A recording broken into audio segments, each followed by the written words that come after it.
ದಿನೇಶ್ ಮೇಟಿ ಬಾಗಲಕೋಟೆಯನ್ನು ಗೆದ್ದುಕೊಂಡಿದ್ದಾರೆ. 8,810 ಮತಗಳ ಮುನ್ನಡೆ ಸಮರ್ಥ ಶಾಮನೂರ್ಗೆ.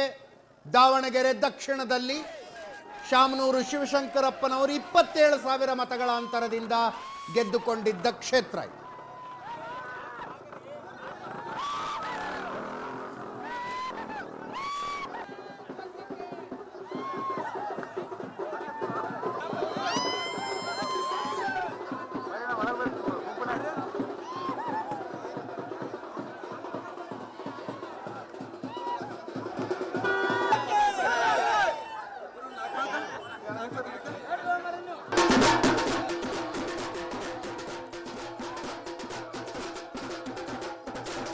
ಪಶ್ಚಿಮ ಬಂಗಾಳದಲ್ಲಿ ಬಿಜೆಪಿ ಮುನ್ನಡೆಯನ್ನು ಕಾಯ್ದುಕೊಂಡಿದೆ. 99 ಟಿಎಂಸಿ, 190 ಬಿಜೆಪಿ.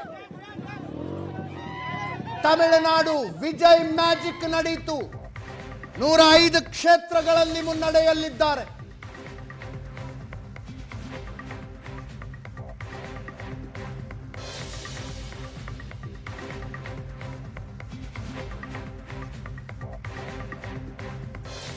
ಎಂಟು 8,810 ಮತಗಳ ಹಿನ್ನಡೆ ದಾವಣಗೆರೆಯಲ್ಲಿ ಬಿಜೆಪಿಗೆ.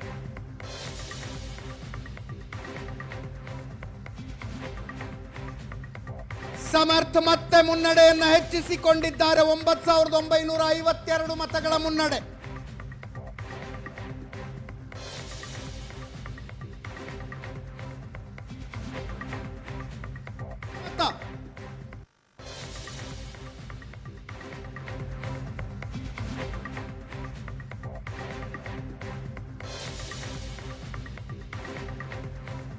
ಸಮರ್ಥ ಶಾಮನೂರ್ಗೆ 40,900 ಮತಗಳಾದರೆ ಶ್ರೀನಿವಾಸ್ ದಾಸಕರಿಯಪ್ಪಗೆ 30,948 ಮತಗಳು. 9,952 ಮತಗಳ ಹಿನ್ನಡೆ ಶ್ರೀನಿವಾಸ್ ದಾಸಕರಿಯಪ್ಪಗೆ. 15,152 ವೋಟ್ ತಗೊಂಡಿದ್ದಾರೆ ಅಫ್ಸರ್ ಕೊಡ್ಲಿಪೇಟೆ.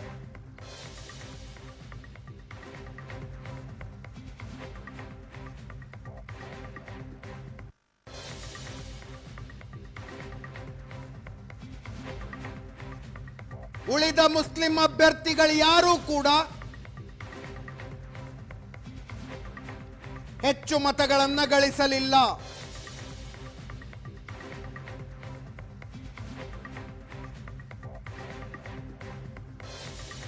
ಇಪ್ಪತ್ತೊಂದು ಸುತ್ತಿನ ಮತ ಎಣಿಕೆಯಾಗಬೇಕು.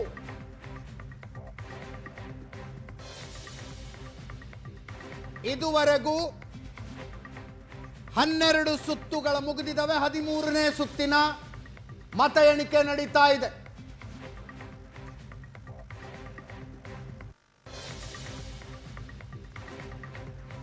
ಪಶ್ಚಿಮ ಬಂಗಾಳ ಬಿಜೆಪಿ ಸರ್ಕಾರ ಖಚಿತ.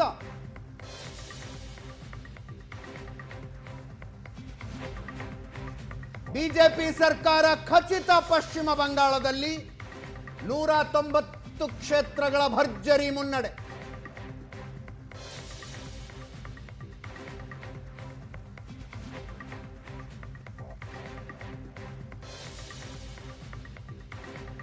ಭವಾನಿಪುರದಲ್ಲಿ ಮತ್ತೆ ಮುನ್ನಡೆಗೆ ಬಂದರು ಮಮತಾ ಬ್ಯಾನರ್ಜಿ. 20,000 ಮತಗಳ ಮುನ್ನಡೆ.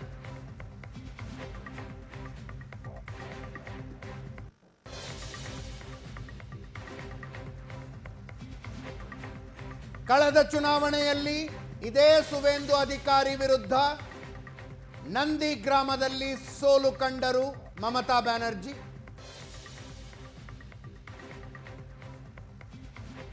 ಭವಾನಿಪುರದ ಉಪಚುನಾವಣೆಯಲ್ಲಿ ಗೆದ್ದಿದ್ರು.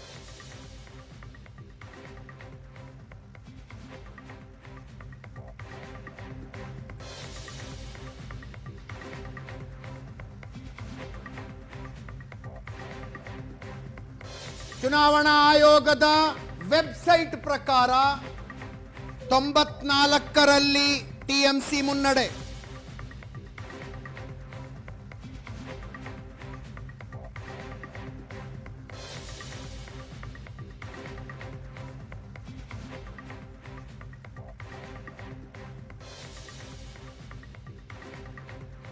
94 ಟಿಎಂಸಿ 177 ಬಿಜೆಪಿ. ಭಾರಿ ಜಯಬೇರನ್ನ ಕಂಡಿರ್ತಕ್ಕಂಥ ಕಾಂಗ್ರೆಸ್ನ ಅಭ್ಯರ್ಥಿ ಆಗಿರ್ತಕ್ಕಂಥ ಉಮೇಶ್ ಮೇಟಿ ಅವರು ನಮ್ಮ ಜೊತೆಗಿರುವಂಥದ್ದು.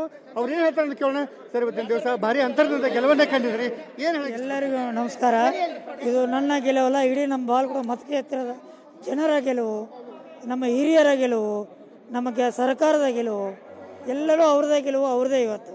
ಸರ್, ಇವತ್ತು 20,000ಕ್ಕೂ ಅಧಿಕ ಮತಗಳ ಗೆಲುವನ್ನು ತಾವು ಕಂಡಿದ್ರಿ. ಈ ರೀತಿಯಾದ ಗೆಲುವು ನಿರೀಕ್ಷೆ ಮಾಡಿರ್ತದ?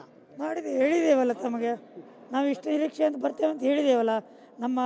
ನಮ್ಮ ತಂದೆಯ ನಮ್ಮ ತಂದೆ ಮಾಡಿದ ಕೆಲಸಗಳು, ನಮ್ಮ ಸರ್ಕಾರದ ಗ್ಯಾರಂಟಿಗಳು, ನಮ್ಮ ಎಲ್ಲ ಮುಖ್ಯಮಂತ್ರಿಗಳು, ಉಪಮುಖ್ಯಮಂತ್ರಿಗಳು, ಎಲ್ಲ ಸಚಿವರು, ಶಾಸಕರು ಎಲ್ಲರಿಗೂ ಧನ್ಯವಾದಗಳು ಹೇಳ್ತಾ, ತಮ್ಮೆಲ್ಲರಿಗೂ ಮಾಧ್ಯಮದವರು ಹೇಳ್ತಾ ನಮಸ್ಕರಿಸುತ್ತೇನೆ. ಒಳ್ಳೆಯದಾಗಿ ತಂದೆಯವರು ಕೂಡ ಸಾಕಷ್ಟು ಕೆಲಸಗಳನ್ನ ಮಾಡಿದ್ರು. ಇವತ್ತು ಅವ್ರು ನೆನೆಸೋದಾದ್ರೆ ತಾವು ಇವತ್ತು ನೆನೆಸಾಗಿ ಇವತ್ತೇ ಅವರು ಡೇಟು ತೀರ್ಕೊಂಡಿದ್ದು, ನವೆಂಬರ್ 4 ಗಂಟೆಗೆ ತೀರ್ಕೊಂಡಿದ್ದು.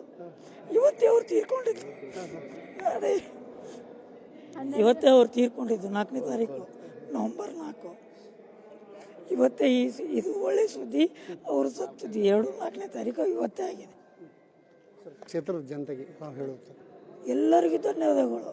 ಹಣೆ ಮುಣಿದು ನಮಸ್ಕರಿಸುತ್ತಾ ಅವರಿಗೆಲ್ಲೂ ಇದೆ ಎಲ್ಲ ಕಾರ್ಯಕರ್ತರು, ನಮ್ಮ ಹಿರಿಯ ಶಾಸಕರು, ಸಚಿವರು, ಎಲ್ಲ ನಮ್ಮ ಎಲ್ಲ ಹಿರಿಯರು, ಕಾಂಗ್ರೆಸ್ ಪಕ್ಷದ ಎಲ್ಲ ಕಾರ್ಯಕರ್ತರು, ಒಬ್ಬ ಸಣ್ಣ ಕಾರ್ಯಕರ್ತರು ಎಲ್ಲರೂ ನಾನೇ ಇವತ್ತು ಅಭ್ಯರ್ಥಿ ಅಂತ ತಿಳ್ಕೊಂಡು ಕೆಲಸ ಮಾಡಿದ್ದಾರೆ.